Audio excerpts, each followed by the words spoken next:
A recent report, the Nigerian National Petroleum Company Limited, NNPC, has announced an impressive net profit of 3.3 trillion naira for the year 2023. Now, this disclosure was made as part of the company's audited financial statement, marking a notable achievement in the face of a challenging economic environment. The NNPC attributed this profit to several factors, including cost-cutting measures, increased operational efficiency, and strategic investments in key areas of the petroleum industry. The 2023 financial statement also highlights the company's efforts to bolster transparency and accountability, with NNPC emphasizing its commitments to adhering to international best practices.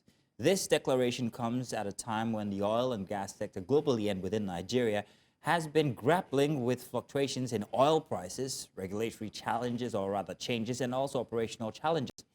The NNPC's profit announcement is likely to spark discussions on the sustainability of these gains and what that means for Nigeria's broader economic landscape. And so joining us today to shed more light on this development is Ayotunde Abiodun. He's an analyst at SBM Intelligence. And Ayotunde, you're welcome to the program. Welcome, Thank you so much for joining us. Thank you so much for having me. Thank you for coming so, on. Ayotunde, got plenty of gains here. We should be happy at these new numbers and all the factors that have contributed to giving us this current condition. However, how sustainable is this? How long could it go on for, and what might topple it? All right, thank you so much. So a good starting point is to point out that at the root of this increased earnings, there was no substantial increase in production output. So it's not sustainable. So what just played out is that the NNPC was able to derive gains due to the devaluation of the naira. So in January 2023, it started with 433 naira to a dollar. And then by December 2023, in its books, we saw that number jumped to about 900 naira to a dollar. So as such, seeing that the trade deals play out in dollars, it's expected that there was going to be an increase in the naira value of revenue by the NNPC for the year 2023. The company also said that one of the things attributed to their gains was cost cutting. Can you elaborate on what the strategies for this cost cutting might be? To be honest, there's no really evidence to show any form of cost cutting by the entity. Rather, if you go through the report, there are a lot of issues about the corporate governance practices of the entity. And I will give three instances. First, we see that in 2022, the entity had donations of about 314 million. Then in 2023, we saw that number jump up to about 11.5 billion naira, which is over a 3,500% increase.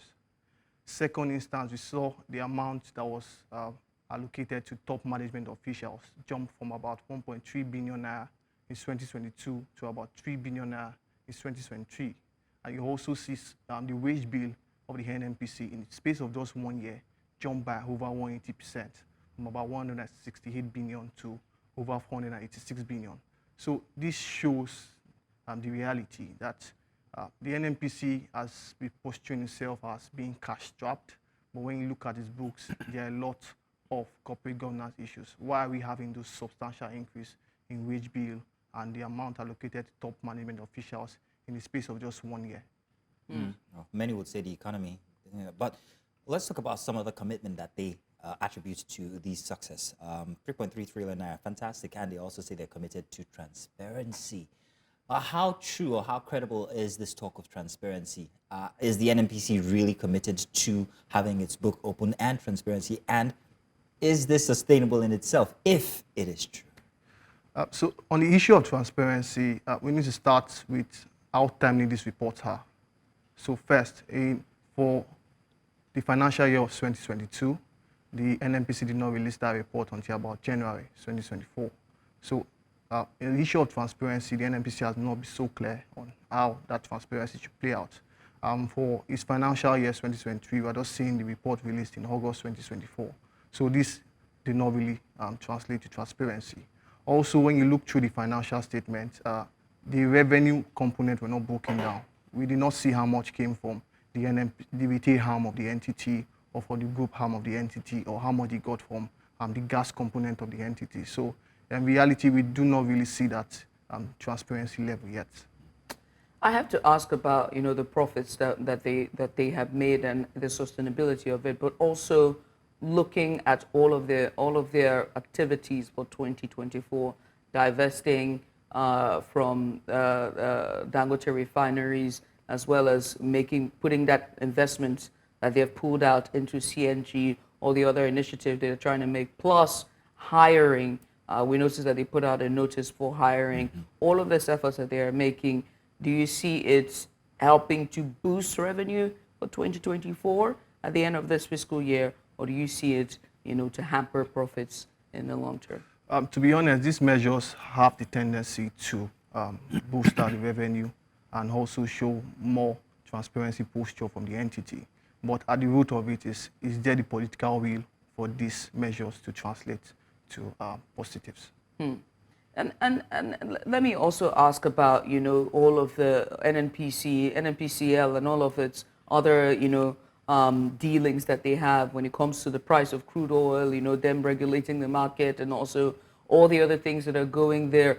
As an analyst looking at the sector, what do they need to do differently, giving, from 2023, the report that could make it better, in terms of that they are not, or that they have overlooked and could make better? All right. So I'll just draw the narrative to the current fuel scarcity crisis that we currently see play out all over the country. So at the root of it is that the NNPCL, as it stands, is the sole importer of refined products into the country. And that's because even though by virtue of the PIS 2021, the sector was meant to be deregulated, but the FS crisis kind of drove out the private players from being able to partake. So at the immediate, what the NNPCL should do is to try to see how they can solve this fuel scarcity problem. And marketers have been raising concerns for months now that the distribution channels being employed by the entity has a lot of bureaucracy in it. So at the immediate, they should solve that problem first. And then revenue. And then do you see a more better boosted revenue? To be honest, I think the NNPC will still be caught in this web because their narrative is, they are not paying subsidy. And the narrative is based on the premise that for a number of years now, they've not exchanged money with marketers to be able to import. Rather, what they claim to do now is to pay the shortfall differential between the importation cost and the selling price. That still translates to a subsidy. So the fact that we still have this narrative, it shows that in the long run, any form of increased revenues will not yield any positive to the overall Nigerian public.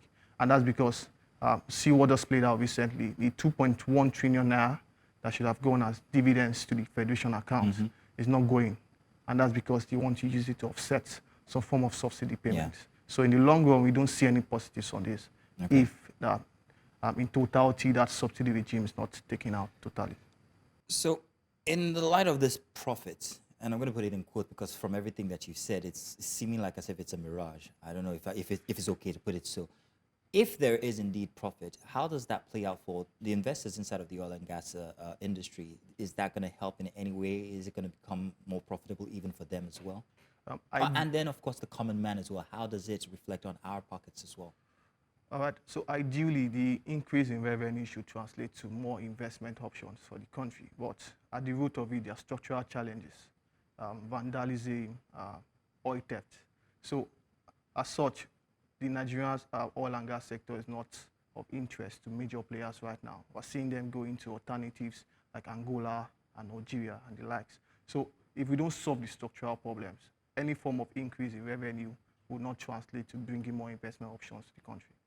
So go on. And also relating to your question as to how it benefits the Nigerian people. So ideally, if the final dividends had gone to the Federation account, which will have been shared among the three tiers of government. So you could have expected some form of improvement in the welfareism of Nigerians when that money goes to the sub-national and the local level. But seeing that that's not playing out, so there's no positive for Nigerians. So with the profit, I'm sorry, Judith, you were about to say something. No, go ahead. So with the profit that has been made now, what do you suggest that the NNPC invest that money into? Infrastructure, refineries? How could it be better spent that it could reflect better for the common man especially when it comes to the case of fuel scarcity and the price of petroleum products? All right, so my suggestion would be that that money be redeployed to invest in infrastructure. Let's get our refineries running. Let's be able to have refined product within our territory rather than relying solely on importation all the time. I think if that is done, in the long run, Nigerians can feel the benefit of any form of increased revenue. Earlier on, when we're talking about the cost cutting that the company attributed to their profit making, you said the corporate issues, corporate governance that they had, and it makes me wonder, with their corporate governance, do you think that they have the will to invest in our infrastructure, in this case, the refineries? That's a tricky one. Okay. So ideally, this should be. So the idea is the NNPCL is trying to become more commercial viable, and as such, transparency should be at the roots of their activities. So, but there's a problem. We would have ideally expected them to invest that money in infrastructure, but seeing as there's a form of subsidy payment going on, it does not allow them to do that. Mm-hmm. Besides their lack of political will, what other, can you be specific in terms of what their corporate governance issues are? So we're seeing drastic increase in some expenses, which in the space of 1 year does not speak so good of the entity. So seeing wage bill jump up in the space of 1 year by about 106%. The management officials are getting more than 100% increase in how much is allocated to them. More than 100% increase? Yes, yeah, within a space of 1 year. Within a space of 1 year? Yeah. So those are the issues.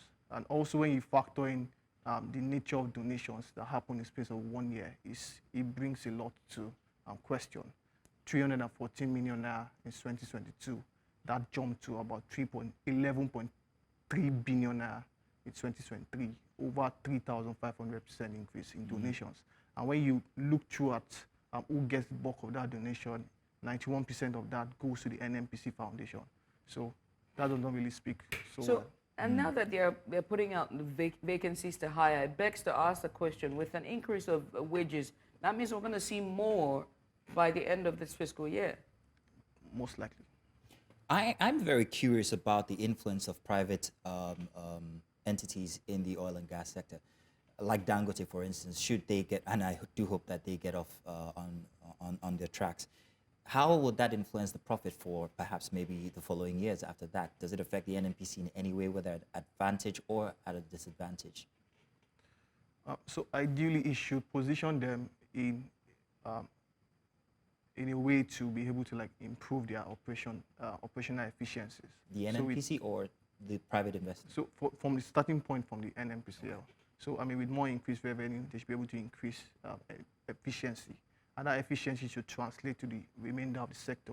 The ability to be able to help other private players. So now, going back to the first scarcity example, marketers are complaining of how the distribution channels are clogged with bureaucracy problems. So we expect that with more increased revenue by the NNPCL, they can channel resources to solving that, which will now boost out the chances of private players and in turn translate to more earnings for them. I've always been of the opinion that bureaucracy and their red tape has always been a very huge problem in the civil service and every government, parastatal, and entity. Sure. And I feel like it hinders a lot. If they pose themselves or thought themselves to be revenue-making entity, that bureaucracy and red tape makes it difficult for them to even generate revenue. And it's also very off-putting for investors as well. I agree. Yeah, I think so. I really do. Well, finally, before we let you go, I have to ask about, long-term. You talked about the social projects and them channeling some of the revenue to the social projects. CSR, good or bad? It's good. It's good. It's good, But the bulk of it, going to it's going to an insider company. It's an insider company. No, so NNPCL, in terms of donation, about 90% of that went to the foundation. So there's a lot of how do I put this? So there's not much transparency in how that played out. So and seeing that there was a drastic increase. So because the foundation has always existed, so the foundation was part of the bulk that got about 314 million in 2022, and now having about 11 billion just to that foundation alone in the space of 1 year. I mean, it brings a lot. I mean, it incites a lot of questions. Yeah. Well, okay, I want to say thank you. Thank you very much, Ayotunde. Thank you so much for having me. Very interesting and precise insight into the matter here. Looking forward to seeing perhaps maybe what the following years would be, and maybe we'll bring you on again. We won't wait a whole year, don't worry, we'll bring you on next week.